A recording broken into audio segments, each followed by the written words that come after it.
everybody, and welcome to another new and rare episode of Jeremy's Startup Adventures Vlog. Woo!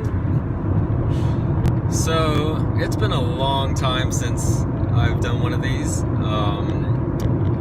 I'll get to that in a little bit. This one's going to be a little more relaxed. I want to take my time with this one, and we'll sort of just catch up and talk about a lot of things that's been going on. For one thing, we just did our VR Arcade Conference 2019, so that went absolutely amazing and has been our most successful conference yet. Yeah, so got a lot of stories to tell. I'm actually right now on the drive to Santa Cruz, so however long it takes me to get there is however long we'll have here for this video. But yeah, I want to talk about a lot of different things. We can start with the conference. Yeah, let's start with the conference. We did it with Microsoft this time around at the Microsoft Reactor. It's funny because this is our 4th annual VR Arcade Conference, and the conference has been like one of the biggest things, for us every year.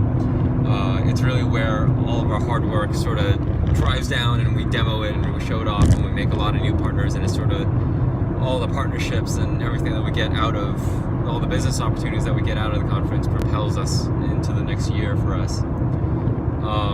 And it absolutely did that this time around as well, even more so than previous years, which is very exciting. But it's funny how the story of our company started and how it sort of circles back to this conference. We've been trying to host the conference at Microsoft since the very beginning, since 2016. And we've been trying every single year from 2016, 2017, 2018, and then finally we got it at Microsoft. For those of you who don't know, I worked at Microsoft for 2 years on Xbox and HoloLens, and then came out to do this VR arcade business when I saw that the technology was available and ready. So there's some, there's a bit of a special meaning behind it. I remember the week that they announced that the HoloLens was going to ship was the week that I decided to leave Microsoft and start my own company. And that next Monday, I went and scheduled a meeting, and luckily I scheduled a meeting with Alex Kipman, who's the head of HoloLens and currently now the head of everything mixed reality, which is AR, VR, and everything, all the coolest stuff at Microsoft, basically. And the inventor of the Kinect early on. And scheduled a meeting with him, basically for fun, mostly for fun, to show him a little demo, tell him that, hey, I'm going to leave Microsoft and start this company to do VR, and also to get a little more insight on hey, if we do start it, can we get our hands on some HoloLenses, because we originally were planning on using the HoloLens for this free roam VR arcade, because HoloLens has inside-out tracking and everything, and so that sort of was the origin story of our company, was me meeting with Alex Kipman and then showing him our first demo for VR Jurassic Island. Very crappy demo, but you were able to run around in it, in the HoloLens across the building, across the entire studio, office building space, and it was great, and we had a great meeting, and he, I had and I still have a lot of respect for him, for Alex Kipman. I worked on his team and went to his all hands and heard him speak and everything. He's definitely an innovator, and he's definitely a different person than traditional VPs as you might stereotypical VPs who are just all about business and perhaps politics even. But he's very genuine, I would say. He's a very genuine, honest person, straightforward person, and I respected that a lot about him. So when I came down here to Silicon Valley and got the idea to start the first conference, I was like, well, I gotta, I want to go connect with the Microsoft Mountain View office and see if we could host it there. And was basically grasping on straws back then because I had nothing. We had absolutely nothing, no credibility, no product or anything, barely had a website. And I was just sitting down on my laptop sending out emails trying to get the first conference started, trying to invite all these people to come.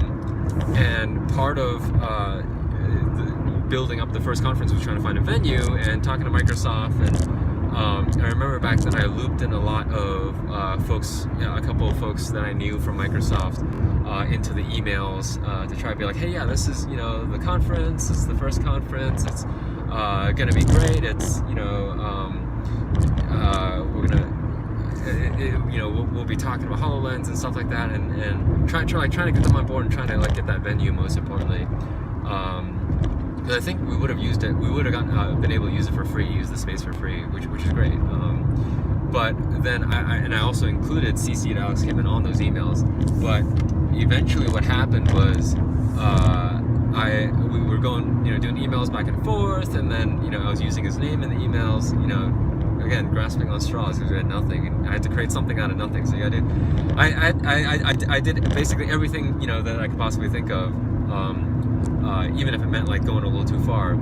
And basically one day, the folks that the Microsoft folks who operate the venue down here in Vancouver were pretty interested. They're pretty on board with it. And then one day we get an email response, and I think I was trying to push for getting the space locked down, getting confirmed and everything, trying to push for it. And Alex Kipman sends an email reply to one of the emails I sent out, I think, and he's like, well, I've heard, I'm writing this because I've seen my name being used a lot, but it was something to the effect of oh, this is an official Microsoft supported event or something like that. So then everybody else from Microsoft backed off. He's like, well, if he's not, if he's, against it essentially, then we don't want to cause any conflict or do anything. So then we ended up doing it at the Computer History Museum, and every year since then we've been trying to go back to a Microsoft space to do it. The second year we went to AMD. The third year we went to Samsung. Now fourth year comes along this year, and so something did change last year, and has matured. Several things matured and changed over time. We've matured. We've gotten a lot more credibility. Microsoft and Windows Mixed Reality and VR and their stance in VR, location-based entertainment, LBE, has matured a lot. So a lot of things sort of came into place this time around. And last fall, they organized a really, really good conference called the Microsoft LBE Summit at the Microsoft Reactor in San Francisco, and I went, and it was great. And then I think since then we started talking. Hey, what if we host the VRK Conference 2019 at that same place? And then it aligned very well with their strategy and what they wanted to do, and the types of events they wanted to hold, the connections they wanted to make, and their product and their service was more ready for it. It was more aligned with their strategy at this point, since they already had a team pushing for LBE and already were trying to make connections in the field and everything. So all the things sort of neatly aligned this time around, and in the back of my mind, I'm like, I hope they don't remember that thing from 2016 when I tried to push too hard and they got mad. But it all worked out fine. It made a lot of sense for the business and everything, and it ended up turning out amazing. So it was cool. And then sort of and then of course getting the venue and being able to use the venue for free is amazing. But in the back of my mind, or our minds, the organizers from all the groups, I've always been thinking, so what if we got who's going to be our keynote speaker? Who should we bring for our keynote? Who would make sense? Since it's a Microsoft sponsored event, who from Microsoft would make sense? And we're thinking, and we're like, well, actually, sort of more so than just a sales pitch, but in actuality, Microsoft, the company, and Windows Mixed Reality platform is actually very well positioned for VR LBE this year. with Samsung's Odyssey Pluses coming out, with a lot of the leading industry players using Microsoft Mixed Reality Windows Samsung Odyssey headsets with Windows MR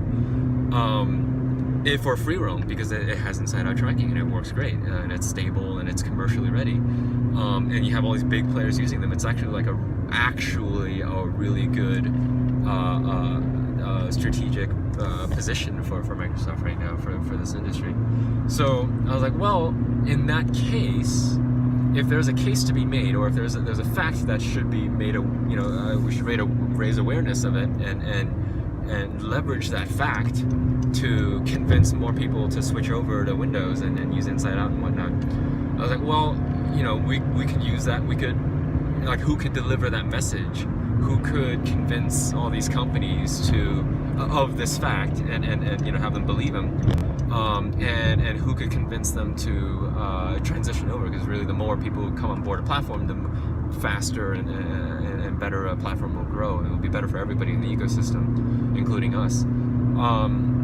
I'm like, well, actually, Alex Kipman would be perfect for that, because as I said early on, he's genuine and he's a leader, and he says things as it is, and people will recognize that and will gravitate towards that and will believe that and follow, and invest and put faith in his words. And if he says it's part of the long-term strategy, that they're committing to it, and that they will support the businesses, then people will invest actual dollars and invest actual planning and long-term strategy planning to use that platform.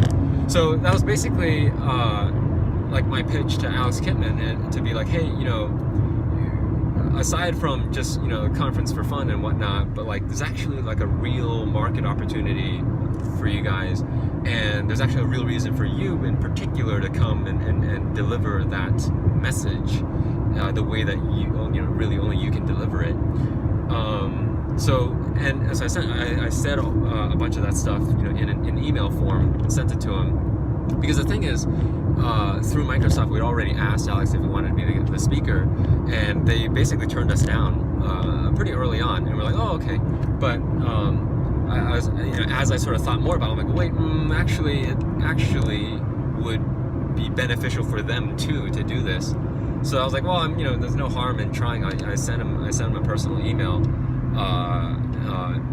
just to try to express, from my perspective and what I saw of the industry and the opportunities that I saw and what I thought would make sense for them and everybody else.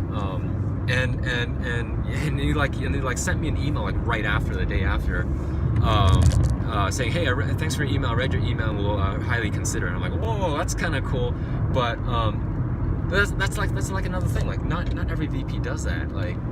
And that's something that that's very characteristic that he would do. So that was very cool. And then eventually they did some schedule stuff or something like that, or some conflicts opened up, I don't know. And he made it, and he spoke at the conference, and you can see it on YouTube, on our Virtual Arcade YouTube channel, along with all the other talks and panels and great stuff that we had. So that was really cool. And then sort of the end of that story, the full circle part is, conference is over. I'm super tired. I've had 2 hours of sleep over 2 days. Not 2 hours, 4 hours. And super tired and about to pass out. And I'm talking, to some, potential partners and people at the door of the Microsoft Reactor Space in San Francisco, and then this big fancy black car comes up, pulls up, and this guy walks out, and it's Alex. I'm like, I should go and shake hands and thank him for coming. And I went over and shook hands and thanked him for coming, and he was like, I gotta remember, do my best to remember what he said, but he was like, well, you did this. I'm like, oh yeah, I'm the director. And then I'm super drained and super tired, and I'm like, oh wait, no, well, not no, but I was like, yeah, I'm the director. It was the first thing I said. And then the second thing was it was a team effort. And then I started saying, hey, Joe, from Microsoft was amazing, and it really is amazing. and helped us out a lot and made it possible. And then like the Nanette from our team and the folks from Sam Immersive, a partner company who organized the esports part of it. And he sort of cut me off because that's what I was sort of starting to say. And then he cut me off and he was like, and he's like, but it was you. I'm like, well, I did a lot of work for it.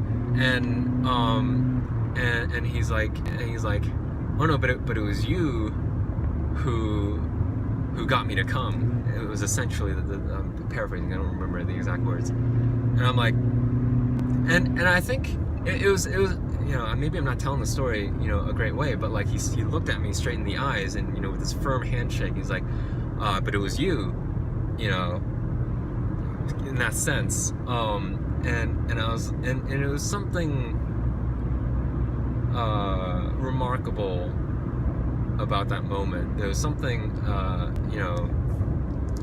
fulfilling about that moment. It was sort of like a moment of all this stuff going on, all this chaos, and then suddenly like just direct, no fluff, no pleasantries, right? Like, no, like this is, let's recognize something, and let's just, one-on-one, like, it's just us here, and here's the truth, and I acknowledged it, I acknowledged him back. I'm like, well, thank you, and he's like, and he says, some really nice stuff. He's like, hey, don't be a stranger, you got my email, whatever. I don't know what else to say. Besides, it was definitely a meaningful moment because, as I mentioned earlier, that I sort of started the company from meeting, that meeting, and from that meeting in his office, and sort of full circle, sort of. It's some recognition. It's some recognition that like, oh, we've done enough to sort of be recognized as a real company, and that feels good, and yeah. I don't know. It's not that big of a deal, honestly. It's not that big of a deal. But it was just a special moment. I'm trying my best to explain why or how, but I don't know. Let's move on. But it was cool. It was definitely very cool. It was like that sort of moment has happened a few times with like my managers back at Microsoft with Fred and Paul. It's like just this, among all the chaos, somebody comes up to you with full, genuine, no fluff and no pleasantries, and just it sort of resets your world, if that makes any sense. And they do it in a very like affirmative and like confidence. I don't know. It gives you confidence. It grounds you, and it gives you. I don't know. Maybe I'm getting too deep into this. Let's move on. The team's doing great. Not for the first time, but we've been through an arduous journey these past 3 years and almost 3.5 years now. And I'd say 2016, 2017, 2018 were all years of like trial and error. Try to do as much as we can, do as many different things as we can, see what works, see what doesn't work, learn, grow. Figure out what processes we should use, what principles we should use, what strategies we should use, what works for us is a huge important part. Maybe let's talk about that. When we started the company, and really it was the first time that I, started doing business for real. How we come up with a business model? RoboBear was like super easy. Like RoboBear was like instantly profitable, so it wasn't even like an arduous process to come up with the business model, because it sort of made its, it sort of came up with itself in terms of the revenues and expenses and everything. But with this, VR company, especially early on, I've had to explore so many different business models and strategies. And I remember back then, we were talking about doing a franchise of VR arcades, selling, being system integrators and selling packages to, franchisees and people who want to open their own virtual world arcade. And we would open up, several locations, and like 20 locations would give us this much revenue, 60 locations would give us this much revenue. We would have our own in-house development team make games for them, push them out. Like, we were doing stuff like that. And then like 2016, August of 2016 was sort of when we, and after the conference and everything, we had the games, we had the location partners, we had the funding, and that's when we, sort of first started our first location, and went through all of like the technical, tracking problems and issues, went through sort of the whole like retail customer tech support side of it and operations side of it, business side of it for the first time, and found, struggled through all of that and found out, all the challenges with that. Like technology was like hard to operate and always broke. It was back, and it was a long time ago with like older technology, but and like just the fact that you always had to have a person like explaining everything and like putting things on and off, headsets on and off and stuff like that, sunlight problems and battery charging and like and then just like very basic stuff with operating retail, like like weekdays are super quiet and weekends are like too busy and we can't handle the throughput, stuff like that. Like we learned all of that. And then we opened our VR arcade at the mall in 2017. Yeah, 17. For a year. And then and then we sold some packages along the way too to other people and did some tech support on that stuff. And we realized, man, this is not what we want to do. Like, and it's not rewarding for us because we're not, the right type of people. And it's just not, it's difficult now because, we're not super passionate about being, operators. It's super difficult too. It takes a lot of time. We got to work with customers, and we have to be nice to customers. We have to be good salespeople. Like, we were, most of the team we're engineers, developers. Our passions in solving code puzzles or being artistic, right, and creative things, not tech support or customer support or sales or marketing or any of that stuff. So I'm almost at Santa Cruz, so I'll try to wrap this up soon. So we just learned so much, and so like it was super difficult for us to operate that in the mall, and we were in this, and we didn't really have that much money, and we're trying to go at it like very like slow and sort of dip the toe in and try everything, and so we did like the cheapest option, open space with the kiosk, and it was still super expensive, the rent.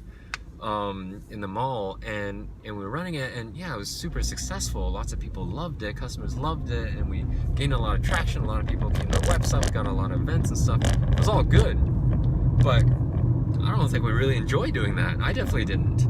I was like killing myself trying to run it for the first like 4 or 6 weeks, and some terrible stuff in my life happened, as a result of that mental state that I was in. And it wasn't fun for the rest of the guys either. Hansel, my friend from Microsoft, came down for a business trip, and we had dinner, and he's like, "You look like you're dying," and I'm like, "Do I really look like I'm dying?" I did. I looked like it looked like I aged 20 years, and I was about to crawl into a coffin.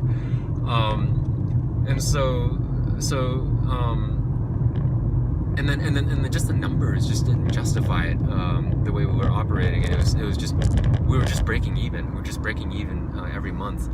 And we were just making all the money off of the events, and we're like, we might as well just do events. So that's what we ended up doing. We got out of the mall, we stopped paying rent, we stopped paying 7-day-a-week labor, and we just did events. And that side of the business makes profit. I mean, it's super simple.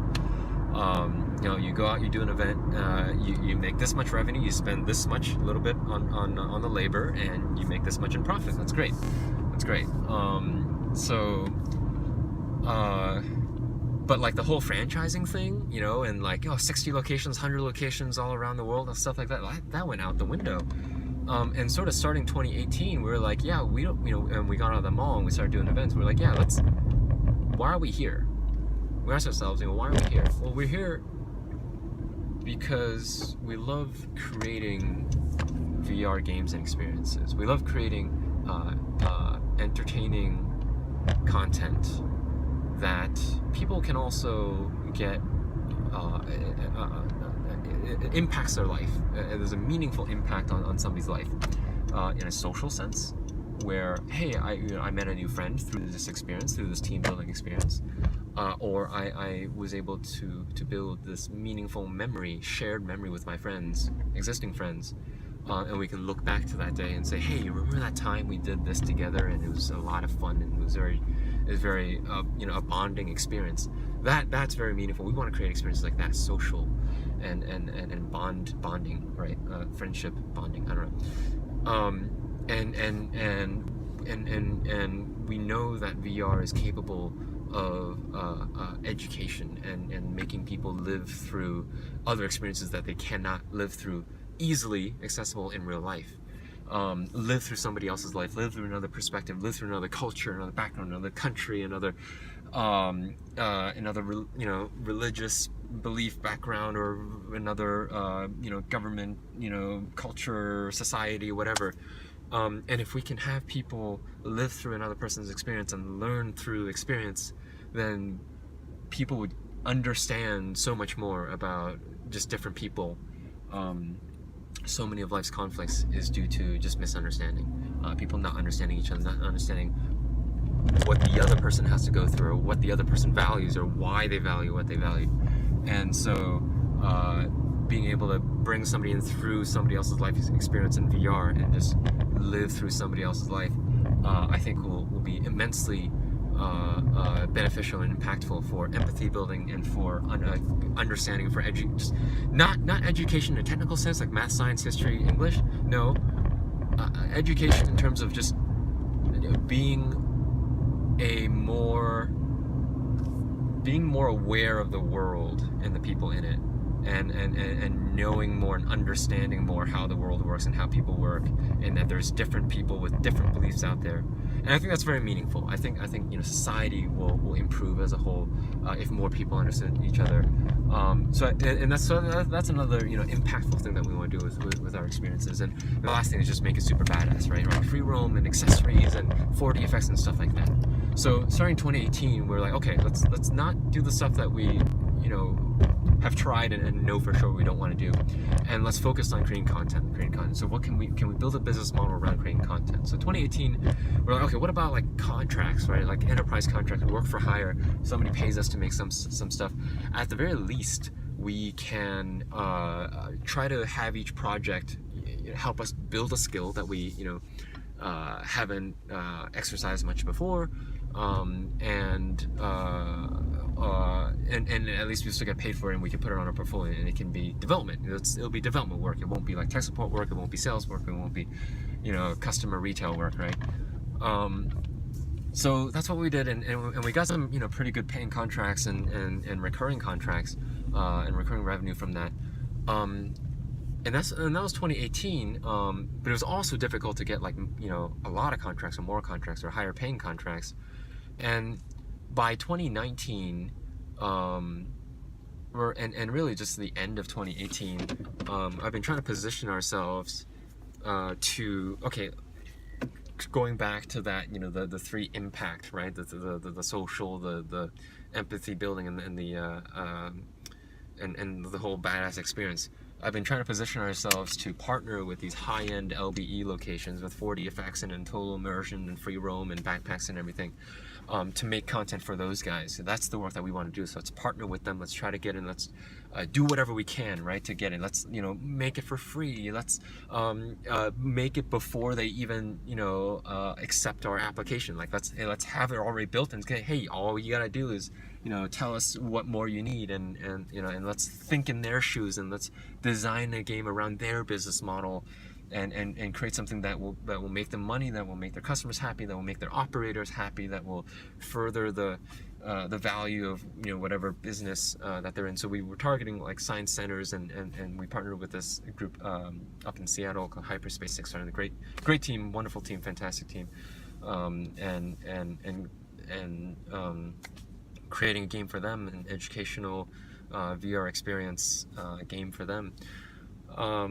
So that's, we sort of use that to sort of drive us into this conference, to get more into the high-end LBE center. So that's sort of what we'll be working on in the next. We have several very good leads open now as a result of the work we've done. So we'll be sort of driving further in that direction over the next few months with these partners that we've met and connected with, and start talking about projects.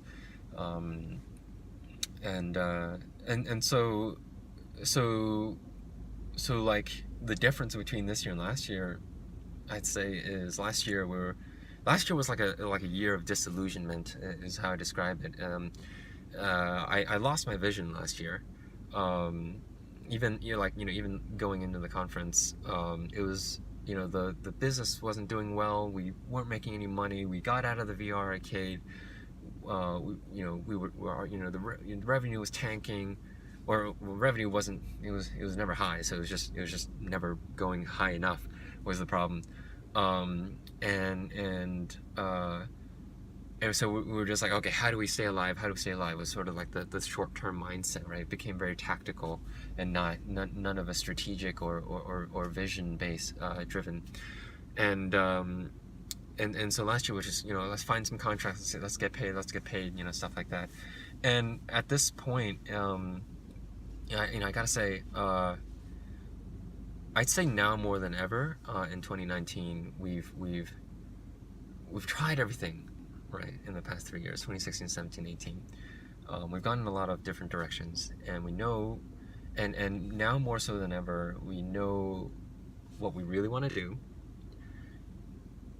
We know that we want to focus on what we really want to do, and we actually have some leads, right? Some good leads and good opportunities, and actual contracts and agreements signed in those areas, and good projects, actual real projects happening or in the process of being developed in that area, in that spot, and it's a lot clearer now, right? I managed to regain my vision in back, in like, I don't know, was it mid 2018? It was like after the conference last year in 2018, and so like, and we know what distractions look like now, right? And distractions are things that we tried before that we know that we don't like and don't work for us. Oh yeah, I went on this big tangent sort of on that point. It was about early on exploring a bunch of different business models. The mindset was like, oh, you have to have this business model and to run this type of business, and it's got to be like this unicorn startup, Silicon Valley startup type of thing. And the more I did it across 2016, 17, 18, the more I realized it wasn't for me.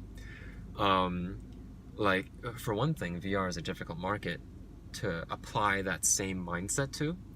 There's not enough money in VR right now to run with that type of thinking and mentality, I believe. And the second thing is, like, trying to find that niche, thing, and then let's make it, and then let's make a lot of money from it. It's not really what I want to do, and it's not really what our team was formed to do. Our team was built on passion, on creativity, on creating something that we could really be proud of, and doing work that we really, really want to do. If all we wanted to do was make a lot of money and do something that we didn't want to do to make money, we all could have just stayed at our jobs, at our existing jobs. There would have been no need to do a startup of our own. Having a startup of our own meant, we give up all of that for the freedom to do whatever we want to do, to learn whatever we want to learn, to spend our time learning, time and a lot of time, and it absolutely takes time to learn all these things so we can become a team that can do what we want to do, to create and deliver these experiences that we talked about. It's social and impactful on people's lives, and is totally badass. So the more I went through the startup experience and this business experience, the more I realized all of these sort of traditional models and traditional ways of thinking and strategizing, and of course there's very important takeaways about, like, balancing your checkbook and revenue and expenses and long-term business model and strategies and things like that. But, like, my opinion is, like, it's great to have that. It's great to go through thinking, but, like, the realistic part of it is the market isn't ready for that type of expectation that you can go in with this model, this mapped out model with numbers, and you're gonna have this much revenue and you have this much expenses, and you're gonna go big, right? I don't. That's the wrong expectation for this market right now. It's not realistic. And the businesses that are still around, the businesses that are still delivering great products and services, I think have adapted to that, have adapted to that that reality, and that they're not going to make a lot of money in the short term, that this is going to be a long-term play, that really the investment is an investment on learning and on growth. So when the market is ready, we fully understand VR consumers, we fully understand the partners and what they need, we fully understand the technical design and hardware and support and all the requirements, and we fully understand the business model, what works, what doesn't work, how to make the, just how to get it to work, because all of that stuff, contrary to what I originally believed when I first started this startup, I came in, I was like, how hard could it be to make a game, right? I made games in school. How hard could it be to make a fun game? How hard could it be to make a good experience? How hard could it be to make something in VR? Well, 3 years. We've been through 3 years of hard, and hard learning, to get to where we are today, to get to the fun that we're able to produce over and over again, in a stable way. It's because of the processes and the principles and the learnings and the design that we built up and we learned from, and the feedback and the everything, and the quality and the art, and is again all the learnings, and then the interactions is all of the testing and the iteration and the feedback. And so my mouth is getting dry. I'm in Santa Cruz. I'm getting a little tired. It's been 40 minutes. I think I'll leave it at that for today. A lot's happened, and I've learned a lot. Is the final takeaway. And if I hadn't already covered this on a previous video, I do want to say, because of the fact that now more than ever we know what we want to do, it's a lot easier to do it, right? It's a lot easier to do what we want to do when we know exactly what we want to do and what we want to focus on. So we can just ignore everything else that are distractions and just do this one thing. And knowing that, and the thing we want to do is continue to learn and continue to build up our skills so we can become a team that can deliver that game or experience that we can really be proud of. And so everything else just becomes a lot simpler. All the other problems just become a lot simpler and sort of fade away once we know this is what we want to do. And so it's just sort of one, compare, hey, we know what does this accrue to what we want to do? Yes or no, right? It's very black and white. And I would say another thing, sort of to wrap up that business talk that I was having before. I feel like everybody who's survived through the past several years of VR industry and business, they must have had a very passionate team. You know, when you have investments will only last you so long, right? And then eventually, if you get a big investment, you're going to burn through all that money. You're going to be in billions, millions of dollars of debt, like some companies have been, and eventually you're going to crash and burn, and it's going to stop, like some companies have, or many companies have. But I'd say I contribute the main reason to why we're still around to our team.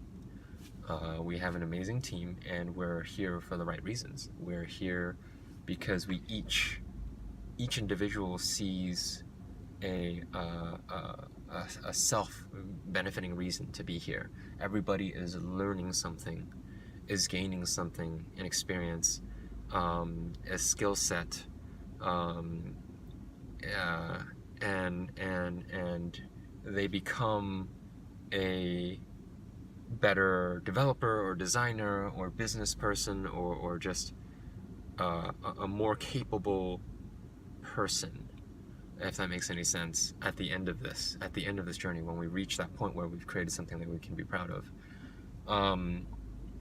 Because then you can take that experience and that skills, all the soft skills and the technical and hard skills, to do whatever you want in the future.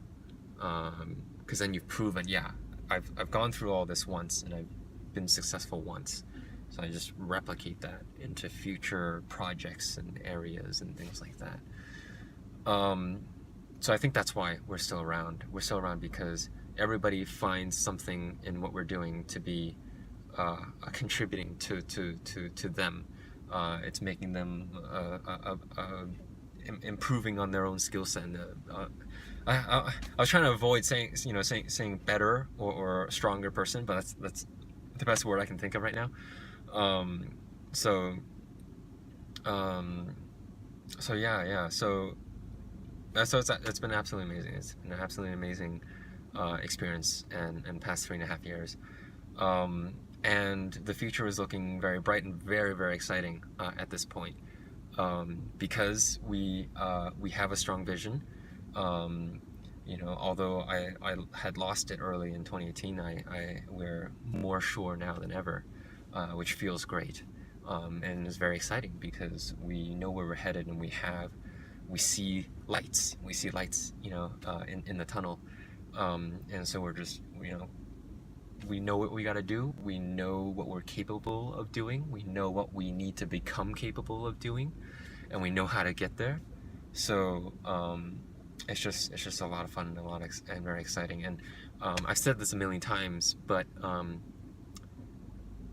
I've been working all my life to find this place, where I belong, to find the work that I love, the freedom that I love, and the people that I love working with and being with.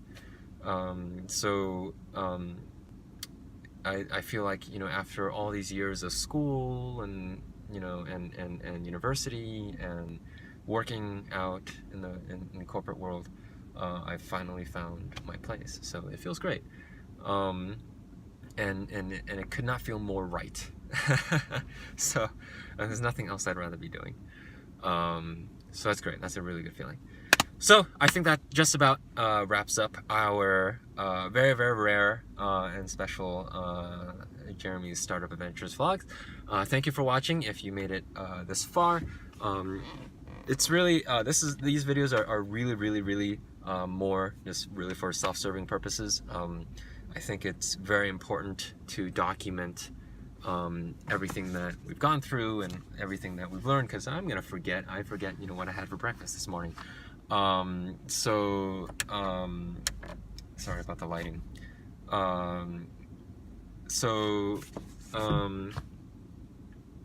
yeah, I think it's very important to document, so that I can look back and remember what I went through, remember what I learned, so I don't repeat the same mistakes over again. And maybe it'll be useful to other people too who have never experienced this journey, or want to learn from my mistakes or my experiences, or are experiencing something similar and want to see how I approach problems and find out what works and what doesn't work. I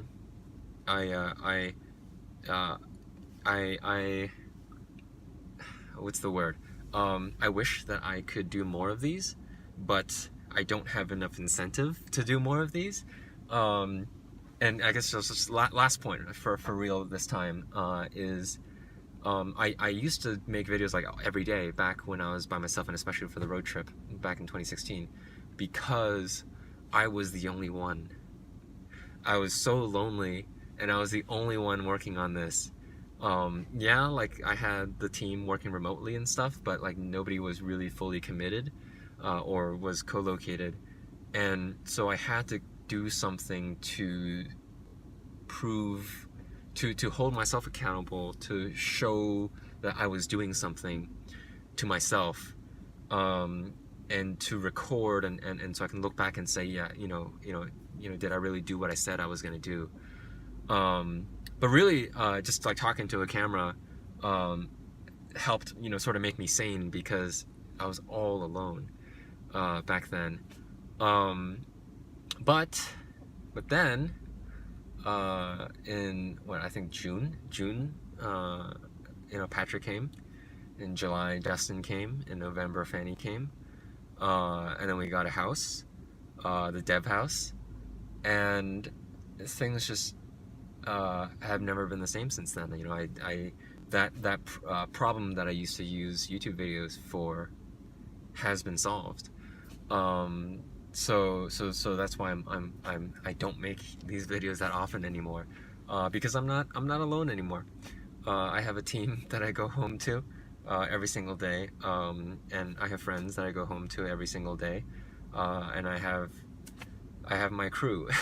they're my crew on this wild pirate ship, and I'm the captain. So and it's what I've always wanted to be since I was a kid. So yeah, that's it. I think that's a nice loop and closure to the story. Thanks for watching, everybody, and I'll see you next time, whenever that will be, on Jeremy's Startup Adventures vlog. Bye bye.